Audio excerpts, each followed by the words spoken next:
The recipes for this show and the complete series of great tastes are available on the GreatTastesMB.ca website. And one recipe from today's show will be in the classified section of the Winnipeg Free Press. Hey, welcome back to Great Taste of Manitoba. Don't be scared. Don't be scared. Pork and ham terrine. This thing is absolutely amazing. Of course, we're here tonight with Manitoba Pork. Meet me at the table. Now, we are going to get into the terrine in just a second, but first, charcuterie boards. That's what this is really all about tonight, or part of what we're building. Yeah, sure. Charcuterie boards are really trendy right now. You can spend a lot of money, you can spend a little bit of money. It's great for small crowds, large crowds. You can get guests to help you put it together. There's so much fun that you can have with it. And they're really easy to assemble, actually. So yeah, and then you can also show off by making a pork and ham terrine, which is what we're going to do here today. No, this is truly amazing. Well, I mean, it just adds a little bit something extra to the cured meats that are already on your board, and a lot of those are pork-based. So that's one of the reasons why we're doing this today. Okay. So we'll start off with our ground pork. So first of all, a terrine is really just kind of a fancy French meatloaf. Okay. That's kind of the way that I look at it, because terrine itself, I was sort of overwhelmed by the concept at first too, and I thought, oh, well, I can get my head around a fancy French meatloaf, right? Okay. Except the only difference is that you're cooking it in a hot water bath and you're serving it cold. So, and it's a little bit smoother in texture. I have a few questions about the hot water bath, but we'll come. Okay. Absolutely.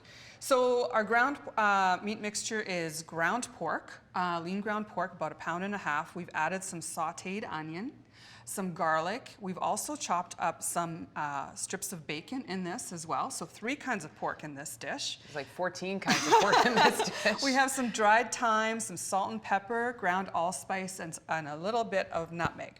What we're going to do is we're going to add some egg, a couple of eggs that we've whipped up. And these are going to kind of act as our binder. Binder, okay. Countryside Farms Vita eggs, of course, locally produced. And then we're going to add in some whipping cream. So this is going to give the dish just a little bit of richness, but it's also going to give it a little bit of a smoother texture. So unlike a meatloaf, this is more going to give you more of a consistency of like a pâté. Wow. And then, of course, because this is sort of a French dish, we're going to add some reduced cognac. Because cognac is from France, isn't it? I believe so, yes. So add that in. I'll just have to ask Aaron about, double check with Aaron. Start this with a fork. Now you don't want to overmix this. I'm going to just have to get in here and do it up. Do what you have to do. Just because we want to make sure that it's all well combined, but not like crazy over combined, because sometimes that can make for a very dense type of meatloaf if you over kind of handle it. All right. And then I guess it's just really all about following the steps, because there's sort of like a exact process that you go through here in terms of actually building the terrine. Yeah, there is, but once you've done it a couple of times, it's really not that bad. Like anything else, yeah. So we're going to start with our bacon-lined loaf pan. Okay. All right.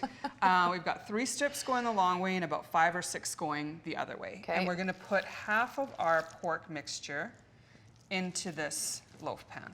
So if you want to just hold that for me to make it easier. And you want to really press it well into the corners. There it is. Okay.